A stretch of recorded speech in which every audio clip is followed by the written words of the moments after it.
What's up, guys? Welcome into Good Morning Lambeau. My name is Clayton. You can check us out on packernet.com. You can find me on Twitter at Packers_access. You can email us, PackersTotalAccess@gmail.com. Text us 865-658-5824. I was just telling Jacob offline here. I think we're heading into the depths of strep throat, possibly. So apologize for the voice. Nothing a little whiskey can't knock out from time to time, but we're just kind of treading some choppy waters at the moment. But Jacob, man, been a long time, buddy. How you been doing? Oh, I'm doing good. Yeah, it feels like I haven't seen you guys in a long time. But where's we got no Tim today? I just assume. No, he's still dealing with Milwaukee Tools. He's trying to get the new unreleased stuff, and he's trying to get us an advertising space and all that marketing. So I appreciate Tim doing the real work. He's down there at Milwaukee headquarters, you know what I mean, trying to make things happen. I imagine it's like Michael Scott and Dwight Schrute out there on the lawn of yeah. Just kind of hanging out front, thinking they're doing something right. Now he's in Milwaukee with family, helping his mom move and take care of some stuff. So Tim being the son of the year, you know, that type of thing, just the good man that he is. But obviously we got some salary cap news we're going to talk about today. We might get into a little bit of draft talk on the backside of the pod too. Jen Wright in the chat. I may go camera off and you may see me mute from time to time. That's so you guys don't see and hear me hacking over here. But Jen Wright says, sorry, diesel refill. Got to have that diesel early in the morning, folks. Everybody get your diesel? Everybody good on diesel right now? We good? All right. Yeah, I don't know about you, Emilio. I don't know what you got in that. In that thermos? Yeah. What is that? Is that a thermos? What is that? Stanley? No, it's a knockoff. You know, Stanley. That Fanley, that fake Stanley. Right? It's got a little bit of Irish cream in it. That's fair. All right, there you go. Okay, getting it started right. Did you guys see the news on the salary cap increase? First of all, have you guys been keeping up with that at all? I missed it. I saw it. I did my homework. All right, there you go. Jacob's prepared. So here's basically I already feel it's all right, Emilio. You just enjoy your Irish cream, man. So salary cap increased, obviously, to Ian Rappaport tweeted out. It says salary cap news. The NFL announced that the 2024 salary cap will be $255.4 million per club, with an additional $74 million per club payment for player benefits, which includes performance-based pay and benefits for retired players. Total 2024 player costs will be $329.4 million per club, or more than $10.5 billion with a B league-wide.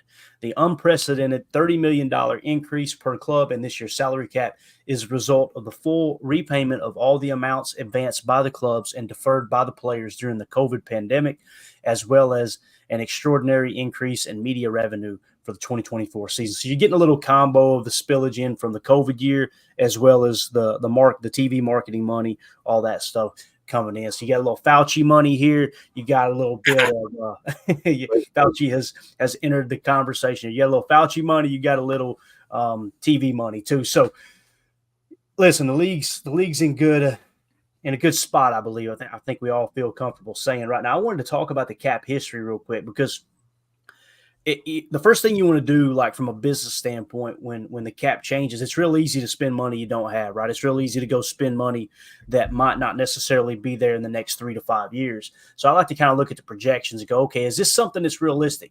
First of all, how often has it gone backwards? That's the first question you got to ask yourself, right? So if we do this by yearly, thank you so much there, Emilio. Appreciate that, buddy. In 2011, it was 120 million. We'll just go year by year, starting in 2011. 120, 121, 124, 133, 143, 155, 167, 177, 188, 198. And then, of course, in 2021, because of COVID, Fauci stepped in and said, give me my cut. It dropped down to 183 million. Okay, so that's the only time it's went backwards. Then it jumps to 208, 225, and now 255. The reason I want to show that graphic is minus a pandemic, right? Minus the flu outbreak, I should say it. Mm-hmm. You're always going to be increasing in cap. I feel really comfortable saying it. Now, a part of me, the business owner in me, makes me want to step back and go, hold up now, that's a big increase. That's $30 million, right? Is there a chance it slightly goes back next year, seeing that there's a lot of pump up in this year's cap increase, right? My answer is no. I don't see it going backwards. But I do have a little bit of hesitancy in the background of my mind going, like, is there a chance that this is really, really inflated with the media money?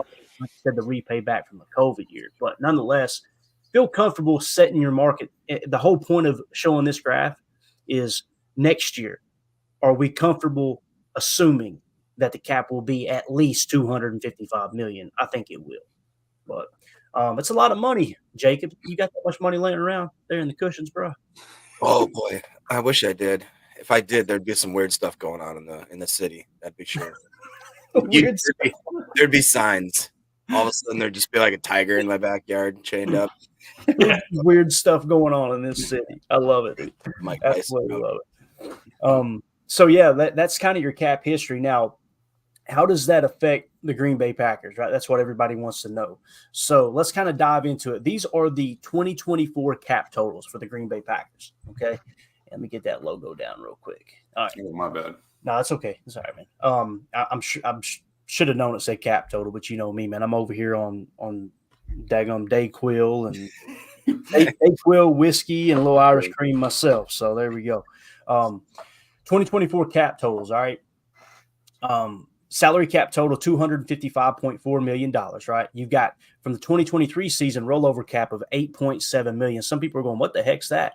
Basically, there's a rule in place in the NFL that if you, however much money you stay under the cap, you can roll that into the next year. Okay. So the Packers were $8.7 million under the cap last year. Many people go, but wait a minute, we had Aaron Rodgers' cap penalty.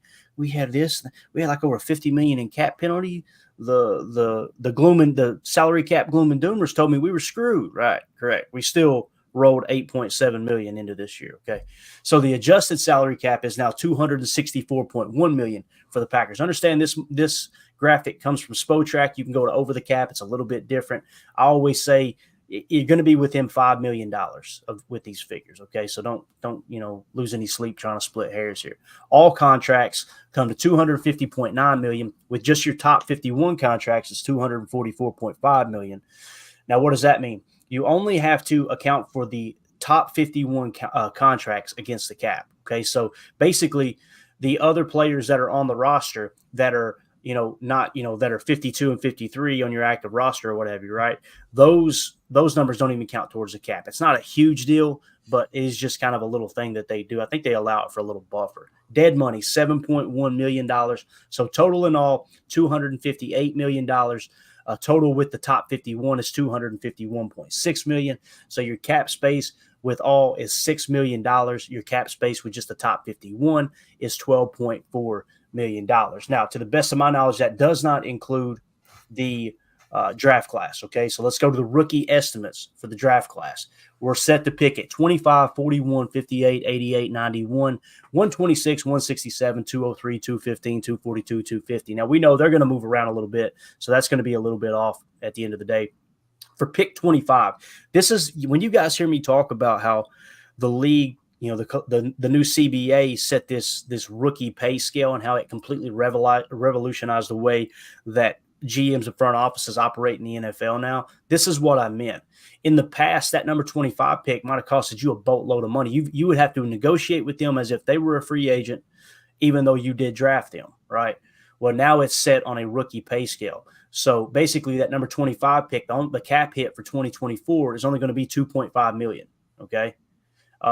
So you go to 41, it's 1.6. At 58, it's 1.2. At 88, it's basically one flat. It's one flat at 91, of course.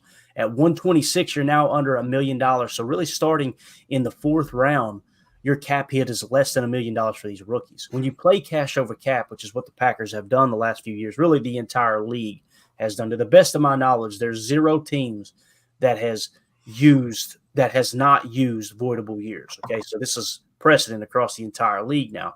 When you get outside of the third round, you're under $1 million. Really, when you get outside of the first round, you're under $2 million.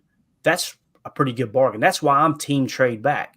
If you trade back from the 25th pick, you're lowering the cap hit, plus you're increasing your opportunity to hitting on one of these prospects, as opposed to trying to put all your eggs in one basket, trading up and that type of thing. Now, if there's a generational talent, people like to throw that around a lot, very loosely today. There's a generational talent that falls. That's a whole different ball game, right? If you can go up there and get an Ed Reed, If Ed Reed falls to 18, you're probably going to trade up and take him, right?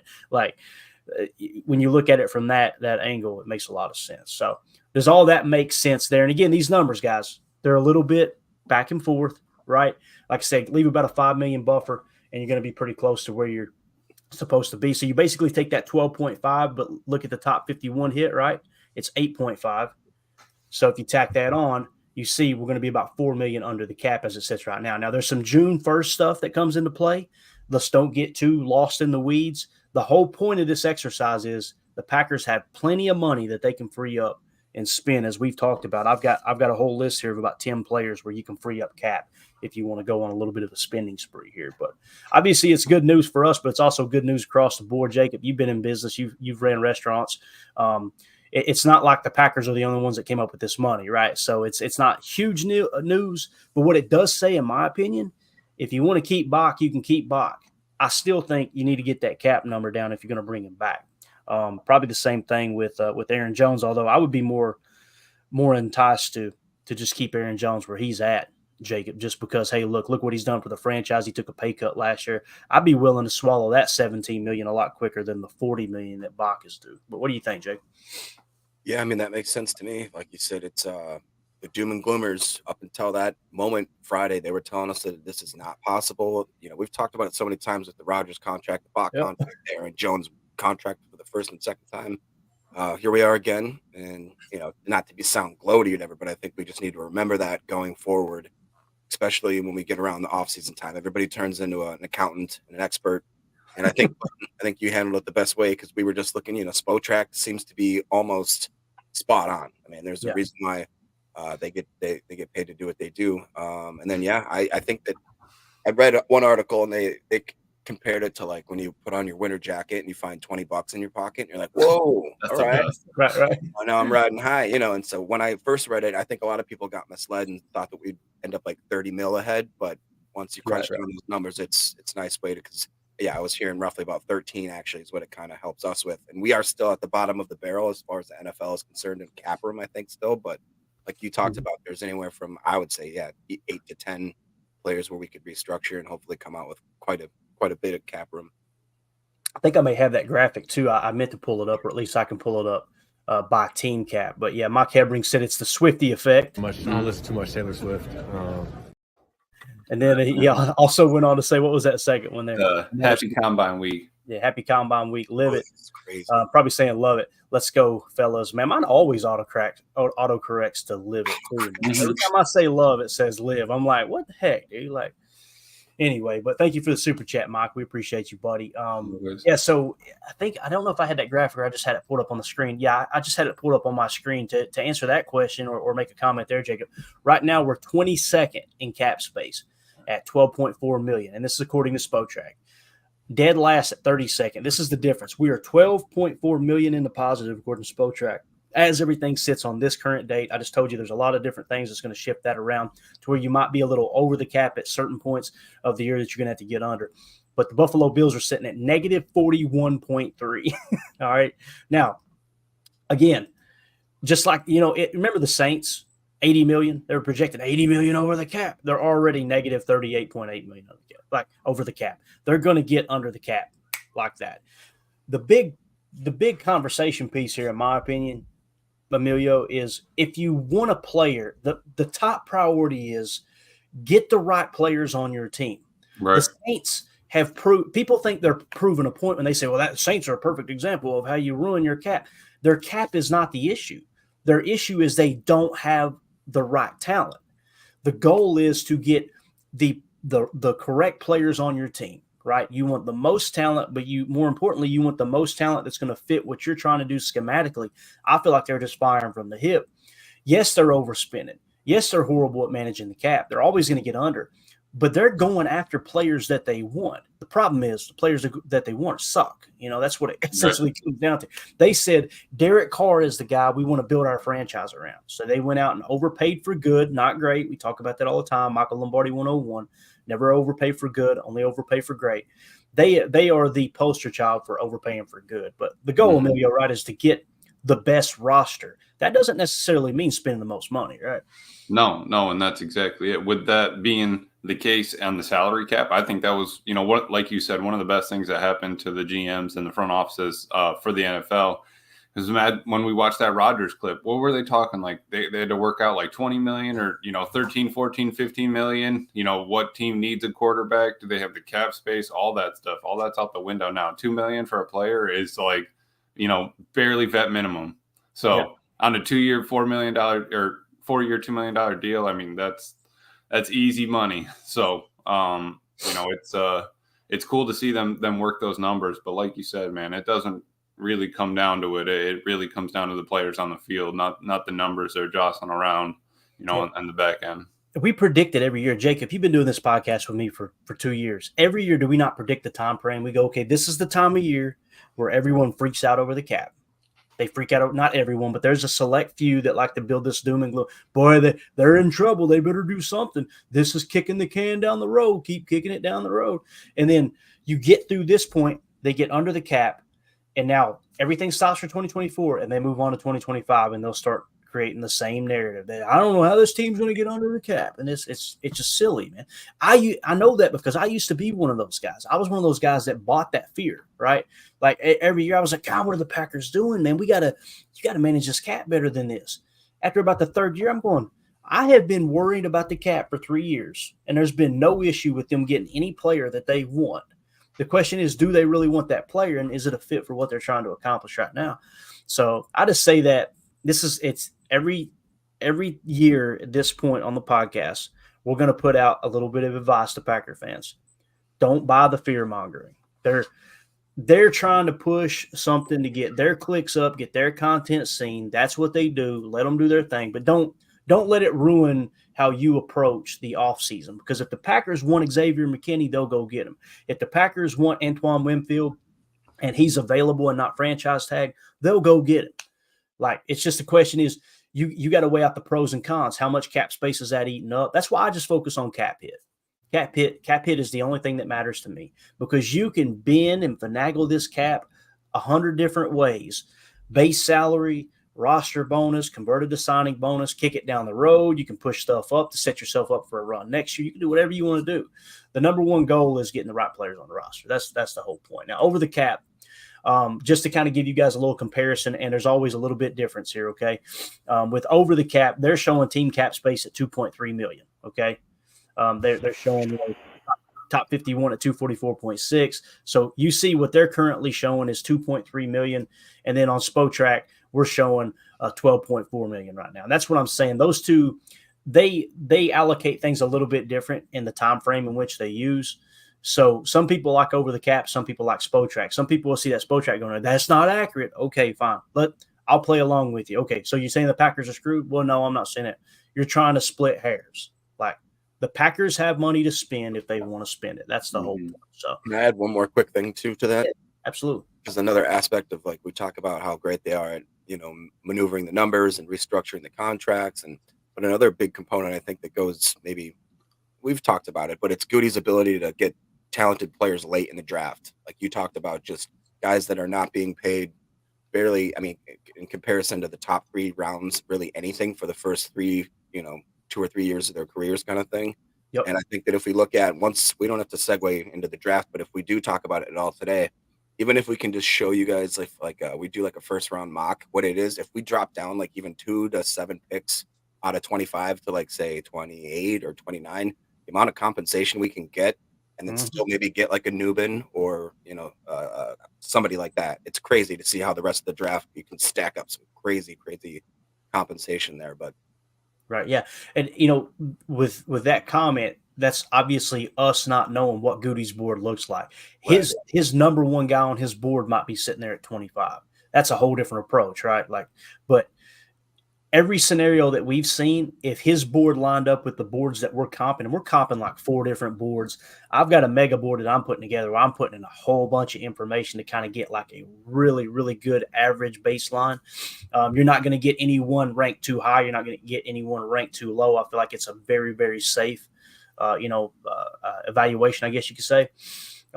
But every single scenario suggests, for the positions of needs for us, if these players are available, trade back. You save money, you get more picks, and you're still going to get the guy that fits your positional need at that specific moment if Goody's board stacks up that way, right? Okay. And we all know it's darn near impossible to predict Goody's draft picks. We did pretty decent last year predicting a few of them, but for the most part, man, it's like shooting craps, no doubt about it. Chad Inc. in the chat said the Bengals tagged T. Higgins, that hike in cap, and the Bengals took advantage of it. There you go, man. They immediately said, and here's the thing, too. They may still trade him, right? Like, just because you tag him doesn't mean you're going to keep him. Remember, we kind of did that with Tay. Right. They may be beyond repair there. They could play hardball, right, and just say, hey, look, you're either going to sit out or you're going to play this year. But, yeah, that could be kind of a tool used to trade as well. They were one that surprised me, to be honest with you. I was expecting – Joe Burrow signed a huge contract, right, guys? Remember he signed that big deal? And wouldn't that make you think, well, I bet the Cincinnati Bengals are up against the cap, right? The Bengals are 6th in cap space, okay? They're top 51. With their top 51, they're at $74.2 million in the positive. Wow. In 2024. And they got Joe Burrow. Now, what's Joe Burrow's cap hit? And this is what I'm going to kind of point out. He's got the highest cap hit on the team. $29.7 million. People are going, well, it should be higher than that. If you click on Joe Burrow's contract, this is how it's broke down. In 2024, the cap hit is 29.7. In 2025, it's going to jump to 46.2. Now, why do I say that? That's the kind of transition you're going to get into when you re-sign Jordan Love, right? When you get a deal done, it's not like the very next year is going to be, boom, oh, crap, there's the cap. Now, people are going, how did they do that? You basically got – he's under contract for 2025, 2026, 2027, 2028, and 2029. So he essentially signed a $6 million deal, right? With that $6 million deal, they also tacked on 3 voidable years. So over those voidable years, they've got $9 million allocated in 2030, 3 in 2031, and $1 million in 2032. But the structure's in place to convert along the way and free up cap room. So next year when they go into the cap or into the season, if they're kind of up against the gun with that $46.2 million cap hit, they've got $25.2 million in base salary that they can convert the signing bonus and then spread that out over those 3 voidable years and free that up. I mean, you could say, let's focus on $20 million, right? You could free up $20 million in cap space, which they probably won't need to do, because that's not and the cap's going to continue to go up. People are hearing this going, man, the cap really doesn't matter, does it? It doesn't.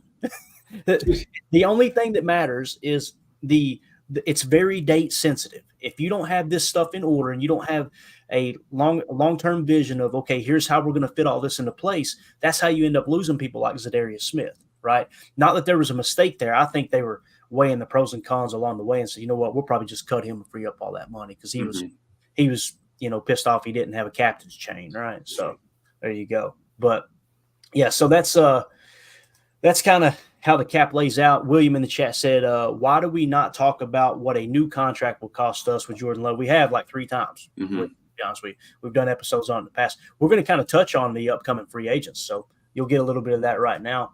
Matter of fact, let's just do it right now. Let's look at 2024. So when we look at the 2024 cap situation, these are the free agents this offseason, okay? Let's start with the unrestricted free agents. You got Yosh Nijman, Keyshawn Nixon, Darnell Savage, Rudy Ford, A.J. Dillon, Eric Wilson, Josiah DeGuara, Tyler Davis, Jonathan Owens, right? Now, there's a few in there that you want to keep, but there's many on that list right there that kind of leave you. Who? So, Yosh, to me, and it shows his number from 2023, 4.3. To me, it's not worth it. It really isn't. And I think Yosh is a good football player, but we put that tender on him for, I think it was a second-round tender. And basically what that means is we're going to pay him $4.3 million unless someone else can come in and take his services from us, but they got to give us a second-round pick. So however much money, amount of tender that you put on a player, that is now equated to a draft pick. Obviously, a team's not going to trade a second-round pick for Yosh. I don't like him back at $4.3 million. I think you let him test the market. Maybe you can get him for half that. You know what I'm saying? Keyshawn Nixon, $4 million. I think his fair market value, which we'll hit on here in a second, is under 2 in most cases from where I'm reading. Darnell Savage, his is 3.1. You're going, how's it 3.1? He just signed a 7 or 8 year, a $7.9 million deal. It's because we tacked on voidable years and spread it out, right? That's what just accelerated. So his cap hit is actually on the books this year is like, I can't remember how much it is, whatever, $5 million or whatever against the cap for us this year in dead cap because we use those voidable years. See, the money always comes due. It's basically cash over cap is the cash is the check that you write, the check in hand for the signing bonus that the player gets the cash immediately. The cap aspect is the allocation, the accounting of that money. And you can do that over the structure of the voidable years, unless they're not on your roster. He's not on our roster. So all that stuff that we stacked up in the form of like 1.3 million over 3 or 4 years has now accelerated to the current year because he's no longer on the roster. You did not extend him. Therefore, that money gets accelerated into one cap penalty. That's how that works. Now, Jonathan Ford, Rudy Ford, 1.5 million. I don't think there's a huge market for him. I want him back so bad, guys. I really do. Rudy, I want Rudy back there again. At $2 million, I'd be good. I mean, he had the lowest passer rating when targeted, if I understood correctly. Or what was it? I'm trying to think. What was the PFF stat? Do you remember what it was, Jacob Emilio? It was something. It was either passer rating when targeted. I think it was passer rating when targeted. I think so. Yeah. He was just phenomenal in coverage when he was on the field. And maybe he was one of those guys that didn't like that too high shell look pre-snap because they said, it came out, Wildy already spilled the beans that Darnell Savage in his exit interview, he talked to him in the locker room, and Savage said he didn't like how we were calling plays. The only thing I can come up with, the only thing that's going to change is we're not going to pre-snap show a too high shell. We're just going to play in a cover one. Guys are already going to be in position. So that must have been what he had a problem with. Maybe Rudy Ford did too. A.J. Dillon was at $1.3 million. We know his fair market value is somewhere around $3.5. Eric Wilson, I'd like to see him back for that somewhere around $1.2, $1.5 million. So these guys right here, everybody on this list, you can bring back no problem, right? Especially with the cap situation the way it is right now. We've showed you can free up $20 million with David Bakhtiari. You can free up a max of $16 million with Kenny Clark, $14 million with Jair Alexander, $11 million with Aaron Jones, Preston Smith, $11 million, Rashawn Gary, $8 million, Elton Jenkins, $9 million, and Devondre Campbell at $10 million. Those are kind of the maximum restructures that you could free up. You cut those in half, you could free up another $50 million if you wanted to. Mm-hmm. Not saying the Packers will do that, but that's an option. So there's your 2024 free agents. Now let's look ahead to 2025, which is what William was kind of asking, right? So 2025, these are the guys who are set to be free agents, okay? David Bakhtiari, which he may not be on the roster before then. We all know that. Kenny Clark, right? Jordan Love, Aaron Jones, Eric Stokes, Josh Myers, Royce Newman, TJ Slayton, Jonathan Ford, the defensive tackle, Zion Gilbert, safety, Alex Magoo, quarterback, Aaron Mosby, linebacker, Isaiah McDuffie, linebacker, Dean Telford, tackle, and wide receiver Thyrick Pitts, and then fullback Henry Pearson. Some of these guys may be gone this year, but this is just how these are the free agents that are set for 2025. The unrestricted free agents end at Aaron Jones. Okay, so just keep that in mind. Now, with that being said, what's the market value for those top guys? Here is the market value chart for Jordan Love. Okay, 4 years, $179 million, $44.8 million per on average. Okay, that's what they're setting the market value at for Jordan Love according to Spotrac. Kenny Clark's actually goes down kind of, significantly here, $16.7 million per. You would actually, if I understood correctly, I think Kenny Clark, and I don't have that pulled up right now, I think Kenny Clark is way more. Yeah, I know he's way more on the cap this year than that number right there. I'm going to try to pull it up real quick and just make sure. I'm pretty sure this year his cap number is much higher. Yeah, Kenny Clark this year in 2024, the cap hit that we're scheduled to absorb right now is $27.4 million. And I say that because his market value, you see, we have overpaid for Kenny Clark's production. There's no two ways about it. I think he's a great dude. I think he's a good player. I kind of feel like we overpaid for good there. Now, it could have been the scheme, and now that he's going to be playing a little more freely, fast, with the one gap approach of a 4-3 front, that may change. Maybe he goes back to the old Kenny Clark. Aaron Jones is another one, right? As far as cap hit this year, Aaron Jones' cap hit is set to be 17.5. We think there's a good chance that's going to get restructured, although it's not happened yet. So it's 17.5, and it's showing that his market value is going to be $5.1 million. So you could literally bring him back this year, right? Let his contract expire, let him test free agency, and probably get him back for a third of what we're paying him this year.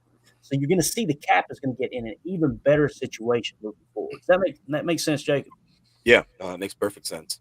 Yeah, so that's the whole point of like doing these exercises to kind of put people's minds at ease. Like, if you want these players, you can have them, right? You can get them.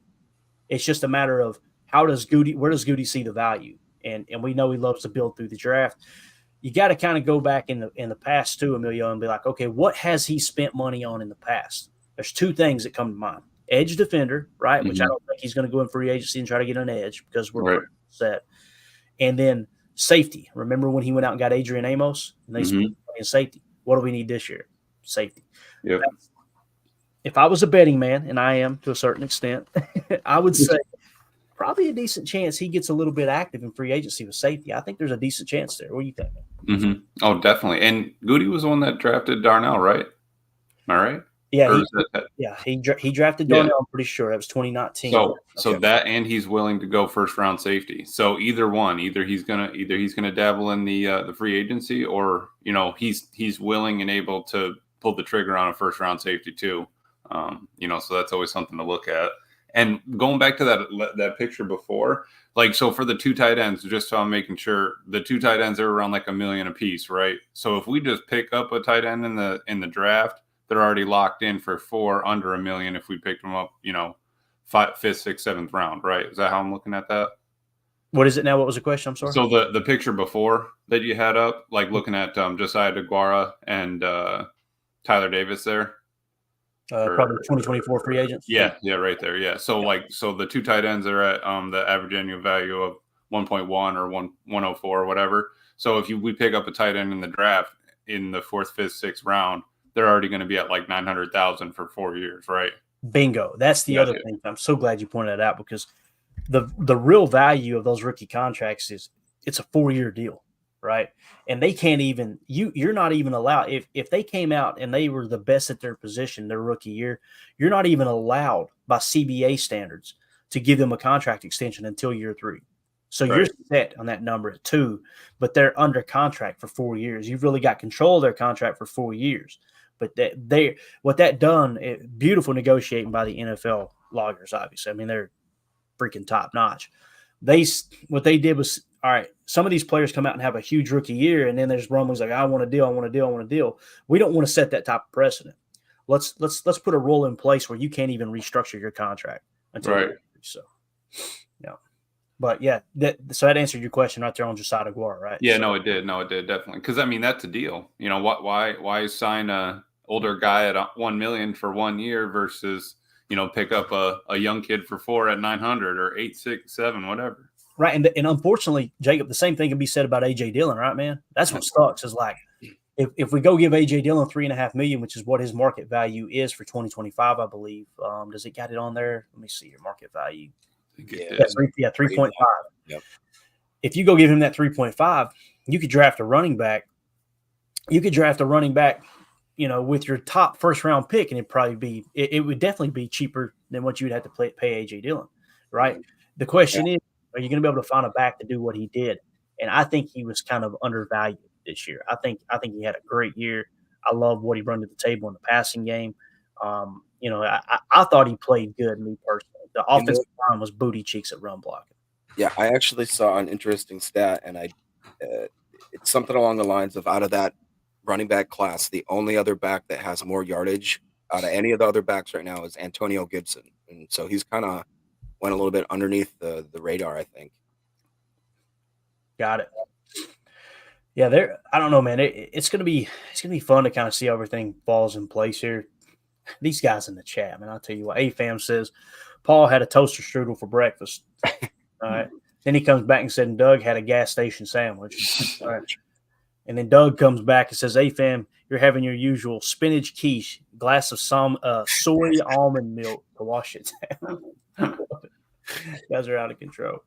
All right. Anything else y'all want to hit in on the salary cap there, fellas? Anything at all? I would just ask, does Keyshawn Nixon's, does that market value, does that show with, the fact that he's the quote unquote number 1 returner in the league? Is that? See, that's what's tough, man, is because that is based off of his comp playing in the starting slot. Right. So you think, well, he's got more value as a returner. He does, but also with the special teams rules changes, right?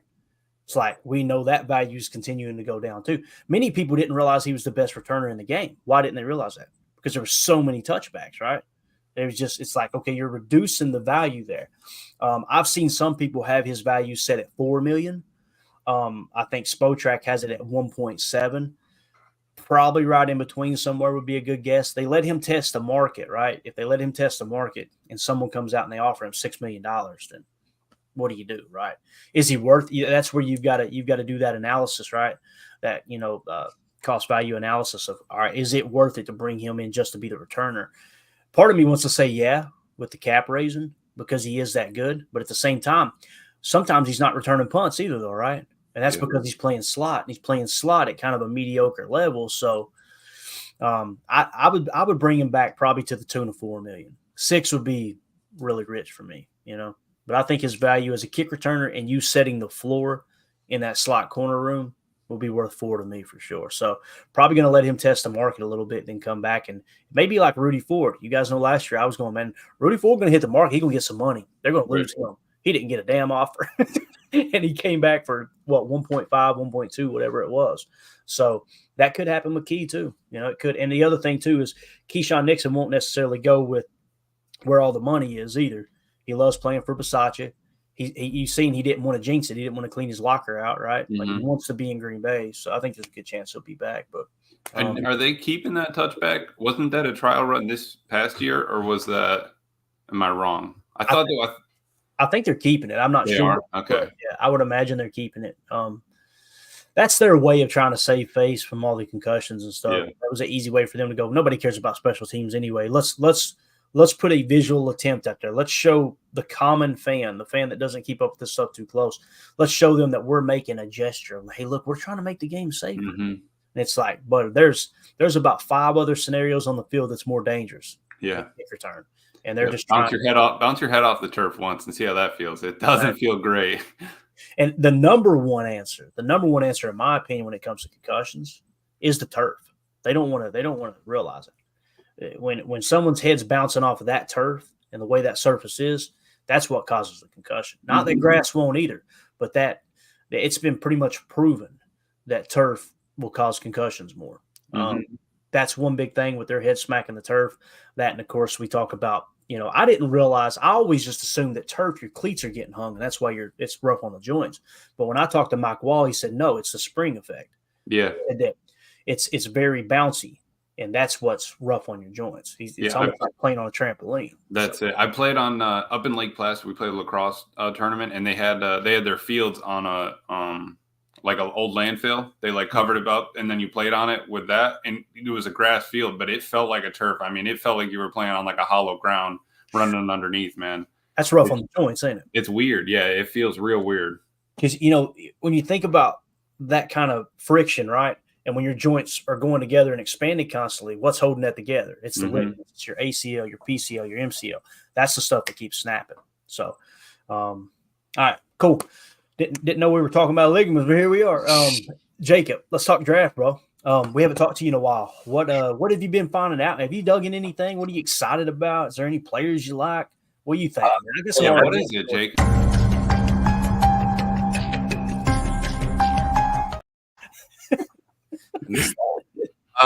I actually just kind of caught the draft bug really bad like 2.5 nights ago, and I've been doing that before. I'll wake up in the middle of the night and I'll just start making lists. So went through, if you guys haven't done check out NFLBuzz.com. They got a really cool format, and the way it's just very easy on my eyes, and it's kind of a different simulator. They let you use a couple different people's rankings and that kind of stuff. But so I threw a few lists of like my guys just for different positions. Right now I got cornerbacks and running backs done, but before I get into that, because I saw another stat that made me lose my mind, Dara Gallagher, if you follow him on Twitter, he's a good follow. Great follow. He made a post the other day and I couldn't believe it, but in the 40-yard dash time, he compared Daniel Whelan's split from the 10 to 20-yard mark. It was faster than like Jordy Nelson's and Christian Watson's. So for whatever reason, Daniel Whelan, that dude kicks it into second gear like nobody else. It's crazy. You know what that excites me about, Jacob, is the keeper on a field goal. I mean, if he's got that kind of speed, we just pull it right out from Carlson and I'm gone. Just Shane Falco, when he needs that last touchdown, just pull it right from Nigel. And we don't have that sound drop anymore, man. That's all right. We got to get that back in here for a minute. But I guess what incites me is when I first just blindly looked at when we did a mock a few weeks ago, I was like, oh, the running back room looks a little light. But when you dive into it, it's really, really not. There's a couple gems, I think, in here, especially some in the later rounds. I don't know if what you feel about like Bucky Irwin, or if you get to see like, what's your boy from Notre Dame? What do you think of him? Audric Estime, the president of the He fan was club. ready to go. He looks good, man. He just looks like a good fit for the Packers, just his running style, and it seems like he's had 3 consistent years of being a pretty darn good idea. Jake's big on him too. I believe. Seems like I've heard him talk pretty highly of him. So, you guys got any like draft crushes of your own, or we realistic ones? Mine is Tyler Nubin. Sell the farm for Tyler Nubin. That's mine too. It's trade back and like I said, try to trade back to the end of the first round and take multiple swings to get the safety room fixed. That's the big thing for me. As far as draft crushes, though, you know me, I'm very boring with this, Jacob. You've done this with me for 2 years now. I'm not the guy that goes, this is my guy, right? I got my favorite schools, and that's about it. I get more into the, kind of trying to find those gems where it's like, why are they dropping? Like last year, you remember we talked about Puka Nacua. It's like, man, this dude on the field looked amazing. Why is he set so low? He gets drafted a little later, comes out and just absolutely dominates, right? Those are the type of things I like to get into. But what about you, Amelia? Do you have any kind of draft crushes? I know we've done a lot. If we're talking running backs, I'd say the late round gem, I like that Isaiah Davis kid from South Dakota State, Jack Rabbit. We'll bring him in. Him and Tucker are good friends. And if we're talking safety a little bit later on, I like Vaki from Utah. Here's Isaiah Davis's numbers right here. Can you guys see this okay? Yeah. All right, cool. So 2021 grade, 86.9. Holy cow, Emilio.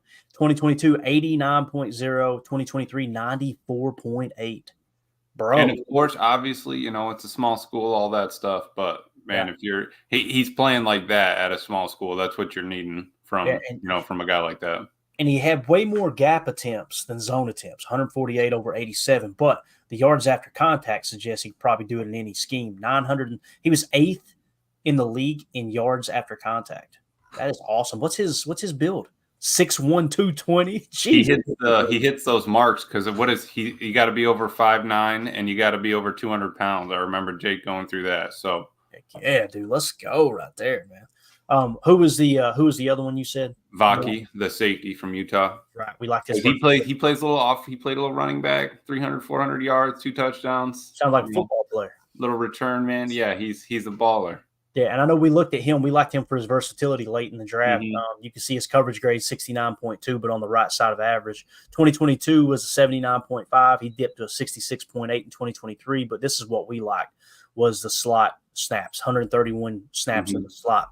Someone who could compete for that slot corner position and give you some versatility at safety too. I like that. And I like that he was good in the previous year where maybe he'd kind of slide under the radar now. If he was better previous year, Packers would dive on something like that. Yeah, Goody's got precedent there, right, for doing that for sure.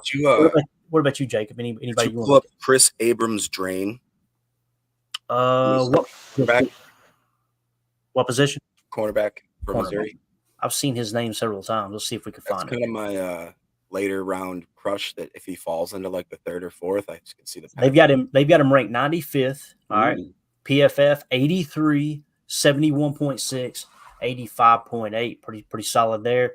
He's going to be an outside corner for the most part. He's played a little slot, but mostly outside. A large majority of the time outside. Played a lot of snaps too, man. 2022. He's going against kind of another tier of wide receiver talent. You know what I mean? Yeah. For sure. And when you look at, like, you kind of dive into some of the 2023 comparables, coverage grade is maxed the freak out. Can you guys see my cursor moving? Yeah. Okay, cool. Coverage grade is just maxed out. Look at that, 89.9, right? Man coverage, 82.1. Going to see more man this year. That's a good fit, right? Zone 78.4, not too bad. Run defense is where the problem is, but we all know we're not drafting corners to play the run, although they need to be able to play the run. It's just, yeah, it is what it is there. So yeah, not a bad one there either, man. Anybody else? I mean, I like Cam Hart. I just wanted to get your opinion on him because I've heard a lot of people kind of go back and forth on him. That's another Notre Dame guy. Yeah, I was going to say, where did he go to school? I'm all over him, baby. Let's take it. 2021, 70.8, 65.7, and then 83.3. Really well there at the end. a few slot snaps, but mostly on the outside, right? Coverage grade, again, 84.2. Darn near maxed out. Run defense, a lot better, 73.7. Man coverage, 81.0. And zone coverage, 73.9. His completion percentage against, 53.6. Pretty good there. Yeah. And he's got no dropped interceptions. That was one thing Halfley was talking about. Got to be able to catch the ball. And look at this size. Does that not feel like a Richard Sherman, 6'2", 207? Uh-oh. Bro, that's some serious size at corner there. I just wonder what he will run. Let's look at the analysis. They got anything on analysis? Now, here's a guy. That's it. So Emilio, go ahead.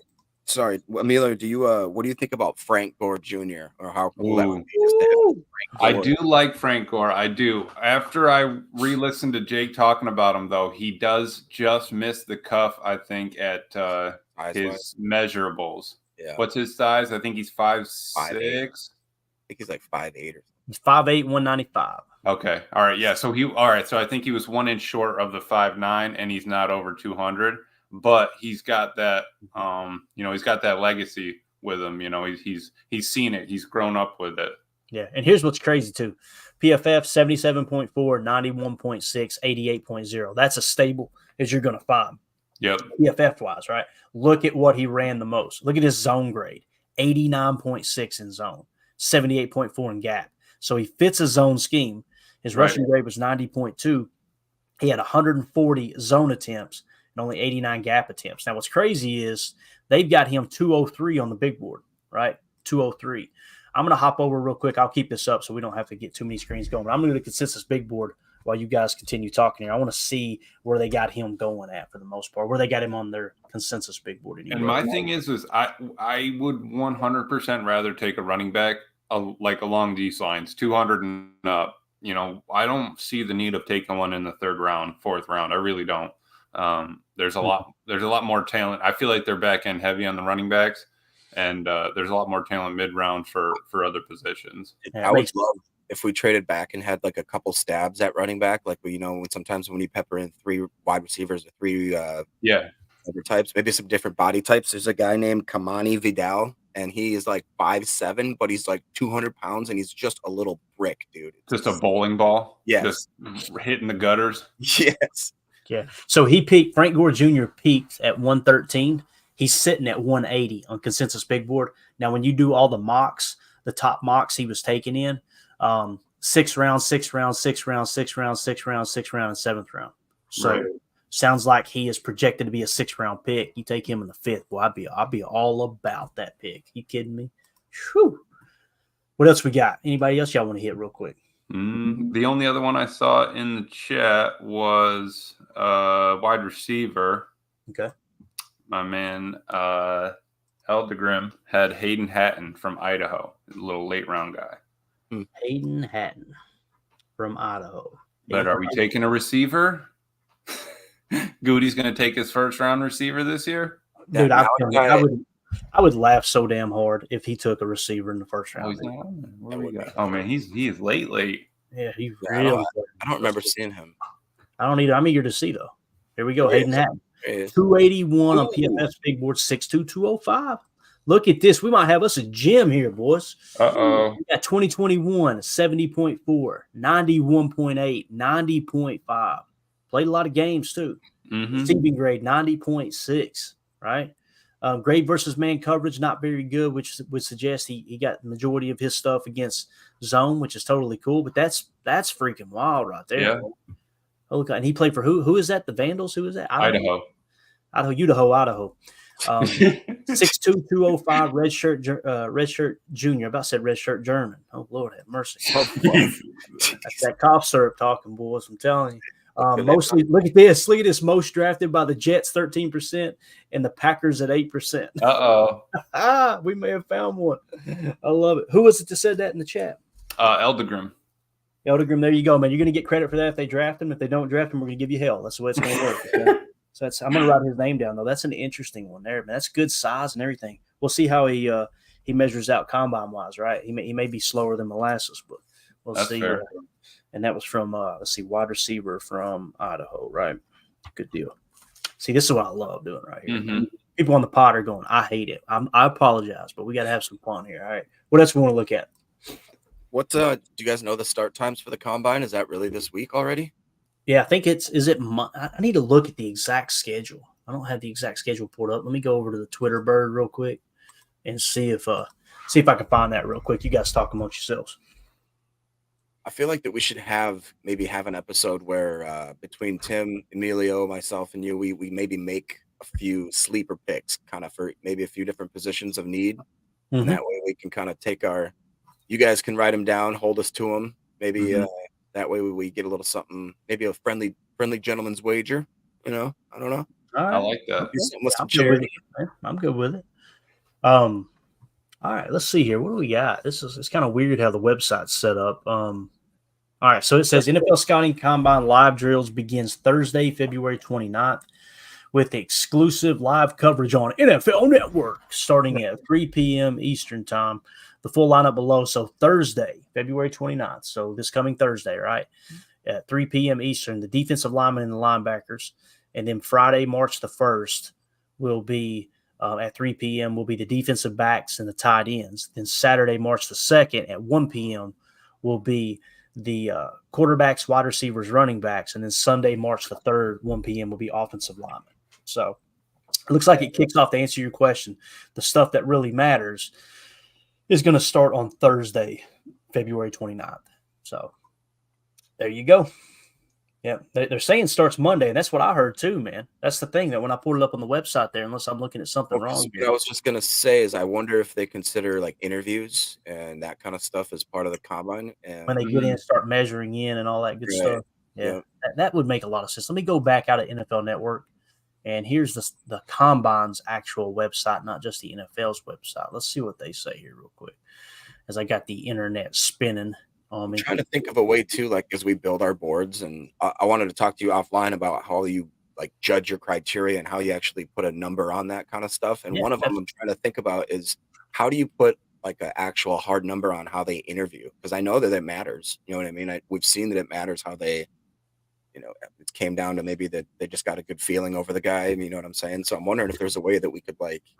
Yeah, I try to go based off, and just so you know, the combine website's saying the same thing, February 29th. So maybe the players arrive that on Monday, and then say kind of do their interviews and everything first and get ready to perform. That could be the case too. So that probably makes the most sense.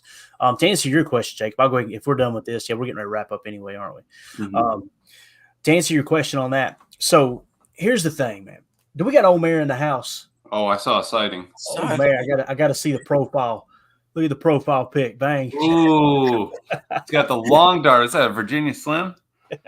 Oh yeah, it's one of them Pall Malls. It came straight from Colliers Creek, Kentucky, right there. That's Pall Mall. Omer said need a run stuffer. First 2 rounds, stud shutdown cornerback, stud big hit and safety, a running back, mentor as Jones replacement, center, place kicker, 2 guards, 1 tackle, inside linebacker. Devondre will be cut. Ooh, all right, bold prediction. And a competent long snapper and a partridge in a pear tree. I like it. Omer, good to see you in here, buddy. Good to see you in here. What were we going to talk? We were going to say something just now. What was it? Oh, combine. This is like the scouts that I've talked to, and hearing scouts like Daniel Jeremiah, they'll talk about it. The combine has its place, right? It's very, very important. The way it's been explained to me is the combine is used to confirm what the tape shows. Okay, that makes sense. So basically, it's not like, well, let's see how fast this guy is at the combine. It's the tape. Man, these guys, these are studs, right? Go to the combine. Yep, that confirms what we've seen on tape. I kind of feel like it's used more for that than it is, oh, he's slow. I know he looked great on tape. Nah, can't take him now. He ran in his underwear slow. You know what I mean? That type of thing. So I think that's how it's approached, Jacob. So to answer your question on my board, I only give bonuses for combine. I don't give any penalties. But I set my board in the earliest stages of the offseason because I want all the noise out. These guys are going to jump up and down on these boards because of combine numbers and pro day numbers so much that it's going to, at the end of the day, we're going to be sitting there on draft night and go, God, why? How did that guy fall that far? And you could go back to the pre-combine process and see, damn, he was a stud. What happened?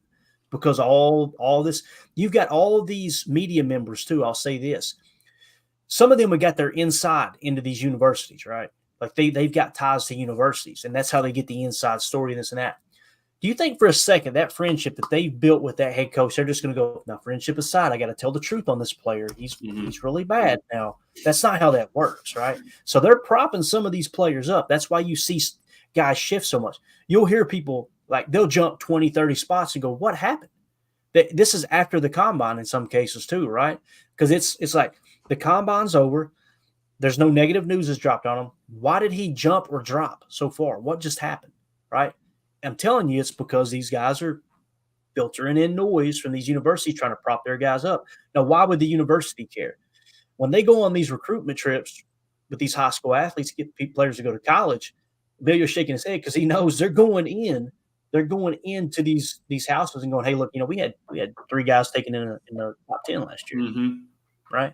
That's why it's important. There's a lot of politicking going on. So what I do, Jacob, is now is the time to get all your information in for your board. Get it all in. And now you have none of that noise during the combine, and you can control the effects of the combine. That's been my goal over the years. It's worked pretty good. So, for example, I use RAS. If someone measures out in the 9s on RAS, then they get a +5 or a -5 on my board. People are going, you're penalizing them? No. The lower the number, the higher the value on my board. So they'll go -5. If they measure in the 8s, they get -3. If they measure in the 7s, they get a -1. If they go below that, they get no bonus whatsoever. Okay. And then I've got personal scouts that I trust. And I say scouts, people that watch the tape. Greg Cosell's one. I listen for the players he's really hype on, Dontavian Wicks, people like that. And I will give them bonuses as well. If he's real big on a player, another -5. That's how I end up with a handful of players that are in the negative, that are kind of those elite players. And I've got my board pretty well up to date to this point. We don't have time to show it. I might show it tonight if we go live tonight. But, yeah, that's kind of how I look at that. Did that answer your question, Jacob? Yeah. That's how I approach it, man. Because I can't stand that whole it's another stage of lying season is what it is, what they call lying season. People just get there and they blow smoke up your rear end trying to pump certain guys up. And you'll see others get tore down too. Usually that's because somebody's mom's ex-boyfriend decided they wanted to release a tape of someone smoking weed in a gas mask. You know what I mean? Like there's always stuff going on behind the scenes, no doubt about it. So it's an interesting season though, man. And it's a great filler, a great way to bridge the gap to the next year. That's no doubt. Yeah, and our combine stats will come out shortly. We'll get Clayton in the 3-cone, and we'll see how it comes out. We'll get Jacob's vert. We'll get all these lined up for you. My 3-cone will say incomplete, and in parentheses it'll say pull the butt cheek. That's what it'll say. I promise. I'm gonna have a worse hammy than Watson. Yeah. Oh man. My hammies feel like bread right now, bro. Dude, they screaming. My legs are jello. We threw 20 yards yesterday. I threw 20 yards in like 4 or 5 hours yesterday. I got home, sat down, and I couldn't move for like 3 hours. Things are numb. I love it. It's funny too, though, because in the mowing season, I do a lot of mowing, hanging on to that walk behind. So the arms and the shoulders stay pretty much in shape. But boy, you get below the chest on me, it's ugly. It is ugly, man. I about said a bad word. My brother referred to my ankles as a certain term, but we won't go into that. Yeah. Clayton's out there on the mower. All he's thinking about is, I tried this one chilling. oh, man. Ruined it. Bring Tim back. It clicked out. Ooh, never thought I'd miss Tim's drops. It lagged and he hit it twice. I've done it 1,000 times. I'm sorry, Emilio. I got to do it to you. There it is. We need Tim back. Yeah, what's Tim doing? Tim, enough messing him with Milwaukee, man. Yeah. All right, let's get out of here. I got some stuff. I got some errands to run, and I got some more cough syrup to drink. I tell you, the throat held up a little better than I thought it would. I woke up this morning, rolled over, and I'm like, this is not going to be good. What, James? What did you see? What did you see, Jacob? Paul Robertson called him Emilio Anders Carlson. There it is. That's a good one. I like that, actually. Shanking it in the big wide left. Way wide left. Emilio Anders Carlson. Let's get out of here. Y'all got anything else, Jacob? Any parting thoughts? You want to spill some knowledge on these folks? No, I have no knowledge to share. All right, cool. What about you, Emilio? This is all I got for Jacob. 65%. 65%. That's what No, his favorite one is this. Yeah, there we go. I'm out of here. All right, guys. Y'all have a good day. We'll see you. We'll possibly see you tonight. We'll see if there's anything to talk about. If so, you'll see a pod get scheduled for this evening, 7 Central, 8 Eastern. If not, we'll see you tomorrow morning. I'll let you guys know what the plan is. But I want to thank everybody for hanging out with us today. You guys were awesome. Mike Hebring, thank you so much for the 2 super chats, buddy. You're always a blessing. We appreciate you. Good to see you in here. So with that being said, those of you listening on the pod, thank you for making us a part of your day. As always, let's go out and be the change we want to see in the world, and go Pack go.